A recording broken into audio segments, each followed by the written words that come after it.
Alright, I wanted to share some more builds I made on Warlock. I wanted to do them sometime this weekend, but I'm starting to feel sick, so I want to do it while I can still speak before I get too sick to feel like doing it.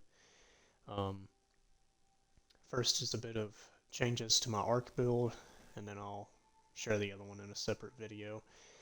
Um, this first one is all about ability spam as much as possible. Let me go ahead and head in. I'll just do Altars of Sorrow. But when they gave us this thing, they really helped arc builds out, because now you have a good, pretty ammo efficient special arc weapon for creating blinding explosions. And I managed to get one with Volt Shot, so even better. Well, I'll tell you when the intro ends. Using Storm Trance because I'm using Crown and Tempests. So I got whatever rift you want, but I'm using Arc Soul and Electrostatic Mind. You can do the slide if you want, but I like all three of my abilities being able to activate Crown and Tempest. So I got Chain Lightning. You can use whichever one. I just like this one because it jolts, so that's another Ionic Trace. Pulse for as much jolting as possible. Of course, Grenades jolt. Defeating jolted targets creates a trace.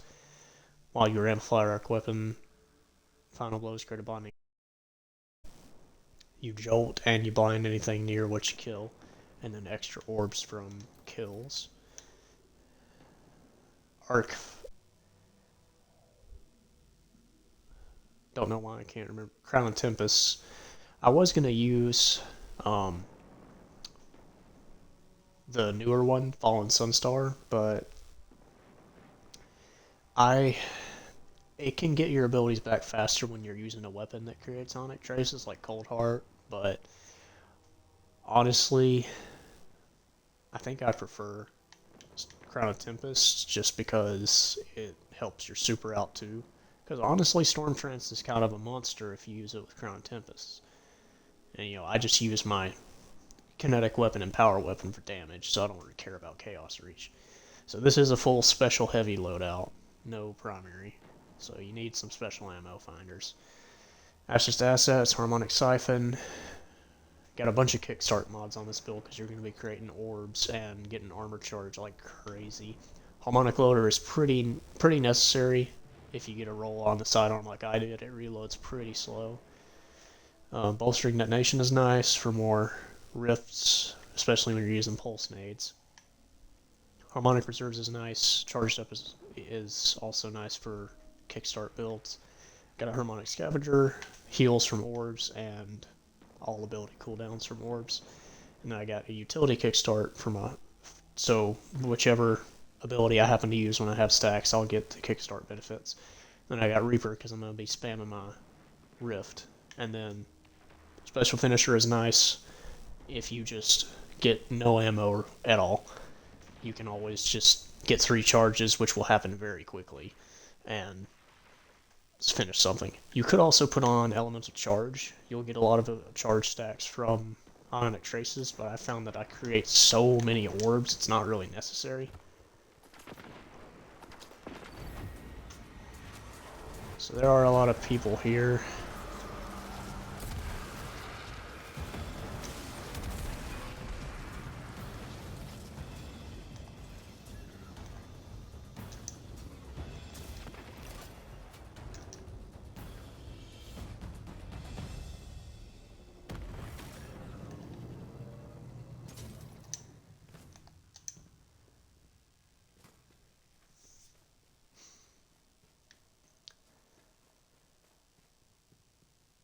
I was gonna do Altars of Sorrow, but there's a lot of people there, and I don't want to disturb them. I think they can hear me when I'm talking, so I'll just show you how quickly you get your abilities back.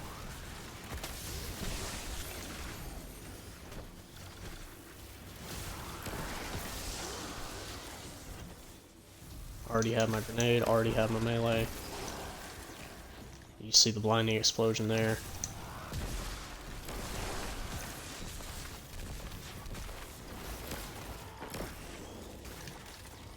Loose change really helps with this this thing's reload speed.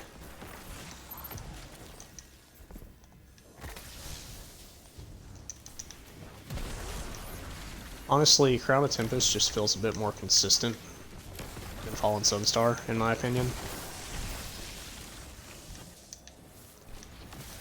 As you see, barely anything even survives long enough for me to shoot them with the sidearm.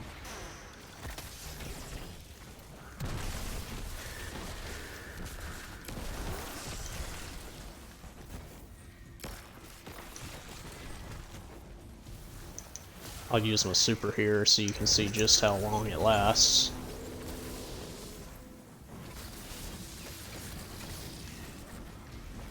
Everybody always kind of forgets about Crown of Tempests, like, because it's one of the oldest ones in the game, but ever since they made it work with jolt kills, to where you can proc its effect off of weapon kills as well as ability kills, it's a lot better.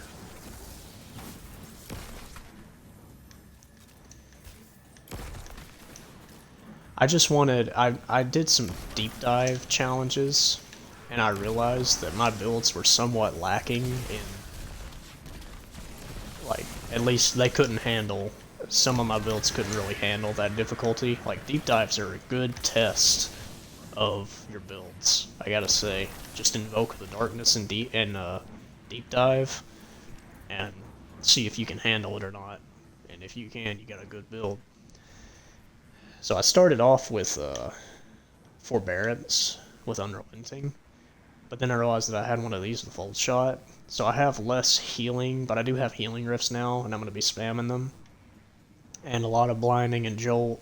I'm hoping that if I go into something as difficult as a deep dive again, I'll just have so much ad clear and blinding that nothing will be shooting at me in the first place. Oh, and I'm also using Arbalist. No particular reason. I just wanted another decent damage option in this slot. Could use Izanagi's, but I wanted something that would last a little while. Also, Arbalist is nice for onslaught and stuff where stuff has tanky shields. That's about it for this build. Hope y'all enjoy it. You can use Fallen Sunstar with pretty much the exact same build. Maybe just put on the fragment that makes arc weapon final blows have a chance to create an island trace. But like I said, I just prefer Crown of Tempest, and also I think it looks a lot better than Fallen Sunstar would with this look. So hope y'all enjoy it.